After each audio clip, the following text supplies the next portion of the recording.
Previously on the Boston by Rail's East Coast Excursion.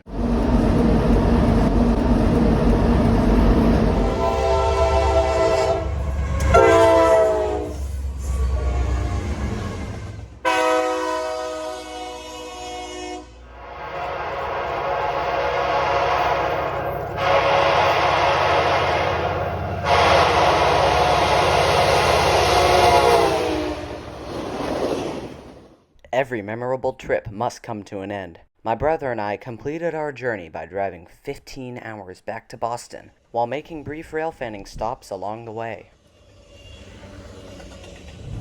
And what an adventure we've had here with Boston by Rails in South Carolina, Georgia, and the Southeast. And the adventure is not over yet. We are heading now to somewhere near Charlotte, the Metro Charlotte, North Carolina area, to see Amtrak's Piedmont service.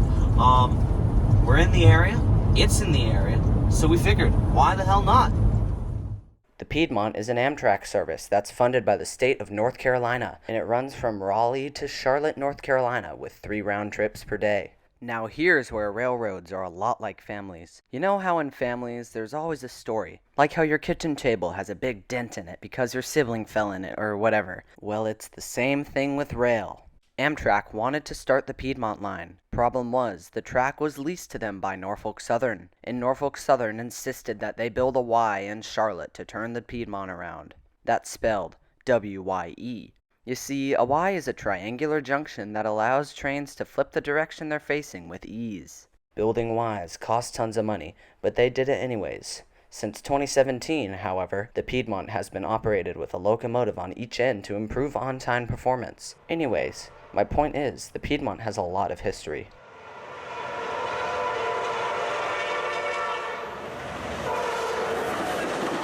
Luckily enough for us, Piedmont Train 74, a train we were not planning on seeing, was about an hour delayed. Moments after we arrived at Long Ferry Road Crossing in Spencer, North Carolina, they passed.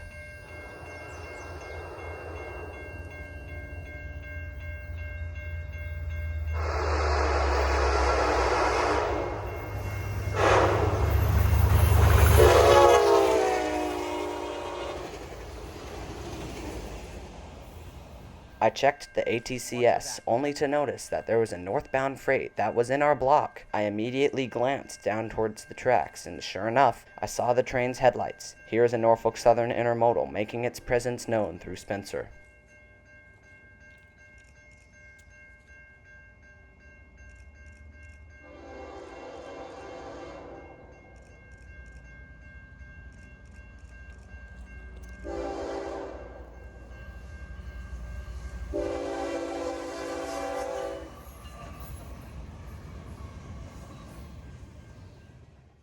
Living in the renaissance of American passenger rail, it's hard for one to focus on what's left instead of what's to come. For example, Amtrak's F-59 PHI fleet, which is nearly gone. Luckily for us, the Piedmont utilizes these iconic locomotives, and here's a set of 2 in control of Piedmont Train 75.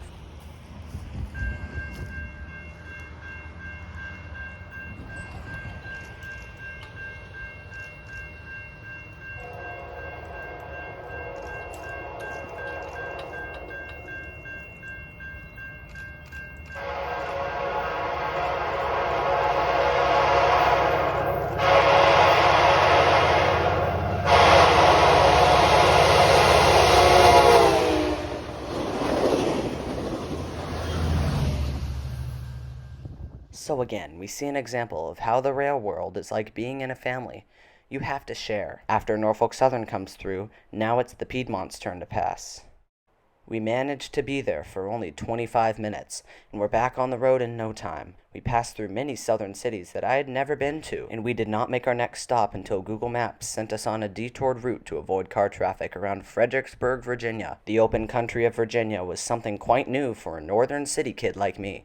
Crisscrossy roads for as far as the eye can see was the theme of this map detour. We stumbled upon a railroad crossing, which I soon realized was on CSX's RF&P sub, the line where all of Amtrak's Silver Service trains run.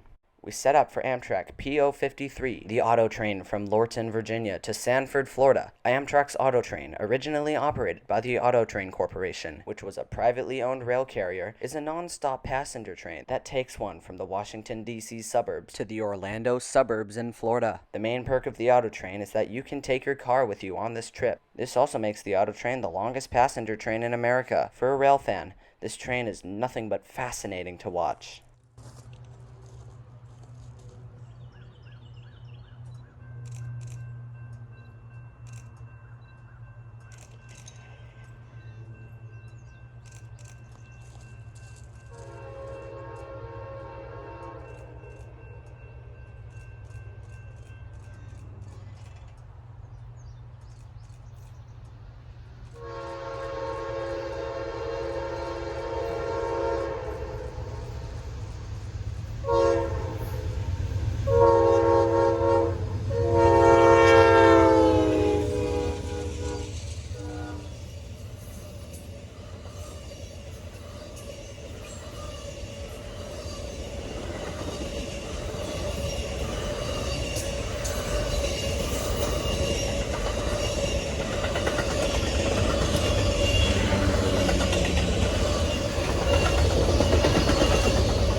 It's the next morning, and we are getting closer and closer to Boston. As we cruise up north, we can't resist making a stop at Halethorpe, Maryland, a MARC station perched on the Northeast Corridor. Here is MARC train number 478.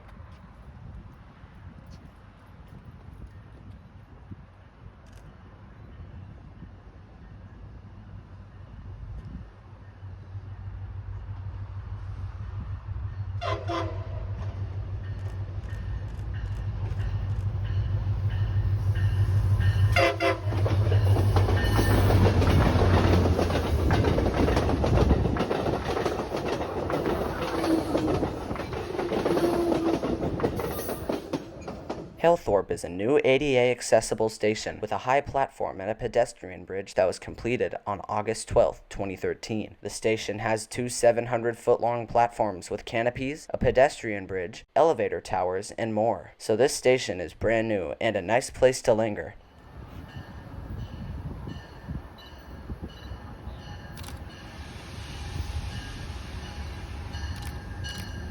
Doubleheader.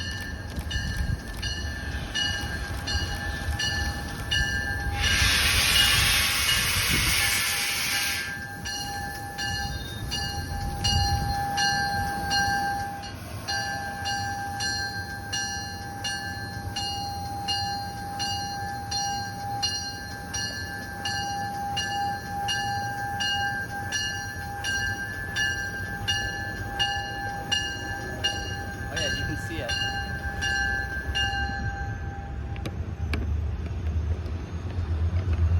You can see the CSX card there.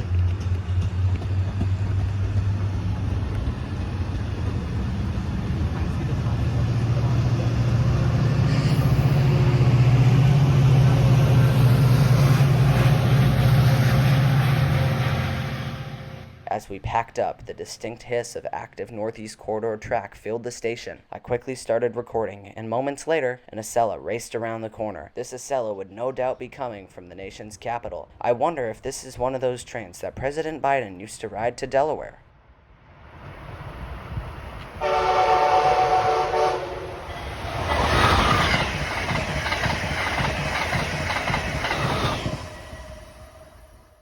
Back into the minivan, due north. We pass the Port of New Jersey and see CSX, which adds up to be the 6th Class 1 railroad we saw on this trip. Who would have thought that feat would be possible somewhere other than Pennsylvania or Illinois? By now, we have left Krispy Kreme country, and the train sightings are less regular on the highway. There's a lot of trains that head into Manhattan from points north, such as New Rochelle and Stamford, but you don't see much freight. But we got our share down south. As the Grateful Dead says, what a long, strange trip it's been, and I can't wait to start planning our next railfan road trip.